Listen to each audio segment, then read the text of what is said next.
Hey guys, welcome back to my YouTube channel. Remember to smash a like and destroy that subscribe button and hit those bells for the post notifications, which are never because I only post for school. Okay, now to this current event, sushi parasites. What exactly are these sushi parasites? Well, they're worms, like herring worms and roundworms that live in these fish and live in their stomach most likely. They kind of obtain their vital requirements and nourishment from living in their stomach and stealing from their host, which is in this case these fish or marine animals.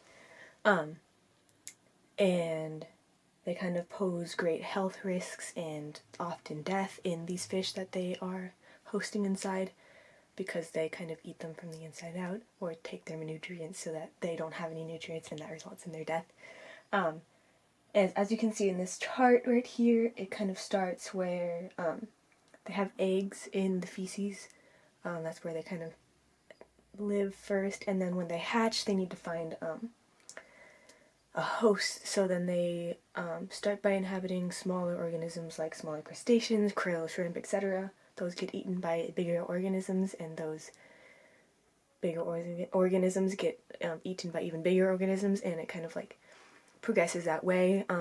This results in kind of larger fish, for example, having a lot more of these herring worms and roundworms in their system because they eat more of these smaller creatures which have these worms. So it just gets a lot of worms in their system and affects their health. Yeah.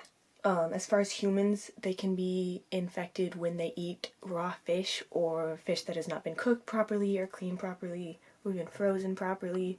This is why it's called the sushi parasite, because in fresh fish, especially if it's not cured or cleaned properly, there can be worms and it will cause the health problems in the humans.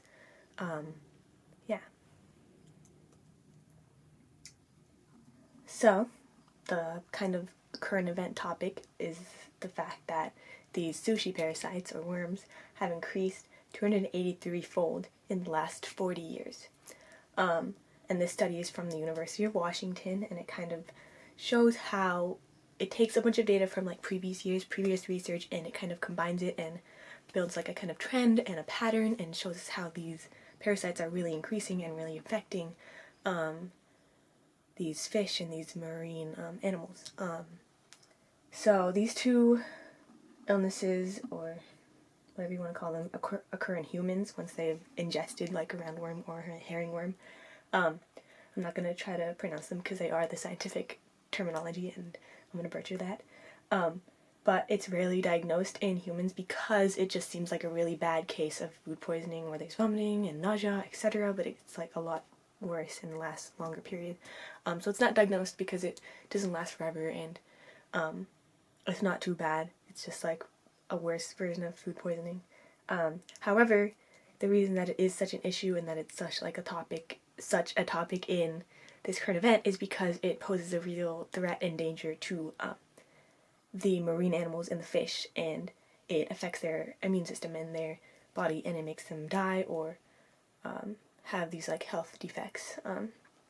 So yeah, as you can see in this picture, like here is an example of like a fish that has a lot of herring worms in its system. Yes. So why does this matter?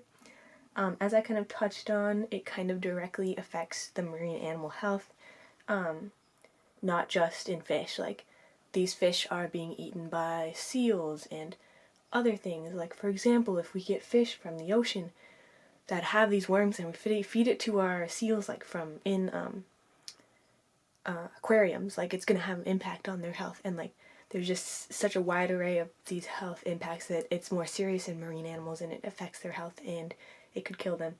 And it kind of, even further, like, it could cap populations of like fish that are needed, like endangered fish or like fish that we want to see more of in our ecosystem. And when they're capped like that and that's affected, then we can't replenish like our ecosystems, and then it all goes downhill from there, if you get what I'm saying. So here's a kind of example of like where they kind of live in the fish. So this is like their stomach area there too. So yeah, they kind of live there, take the nutrients. Yeah. So this is a kind of interesting quote from the article, and it's interesting because it kind of highlights the cause of this influx of these worms. It states that the large increase of anisakis worms over the past several decades have been caused by things possibly like climate change, more nutrients from fertilizers and runoffs, and an increase in marine mammal population. And these are not like for sure, but these are like what they probably think. As far as marine mammal population, that would mean that like this increase in worms is like normal, and like that just means that there are more fish, there are more animals, which is a good thing. But the possibility of the excessive nutrients from fertilizers and runoffs, and because of climate change, like those are real problems that we as a society have kind of caused, and it causes a real health impact on so many levels. Like this one thing has caused this sort of butterfly effect of issues, and that's why like it's really important. So my final thoughts, basic over, is that I think that this is another really important reason to kind of be aware and know about these things and care and change and do what we can, because I mean if it is an influx of just normal like population, then that is okay and it's normal in its nature. But because we have an impact of climate change and runoffs, like we have like a stake in this, and we're kind of causing health problems across the board for humans, marine animals, and mammals. So it's kind of important to take that step back and kind of look at it and realize that it's important, and that it is another problem that's like not as commonly talked about and not as commonly like known.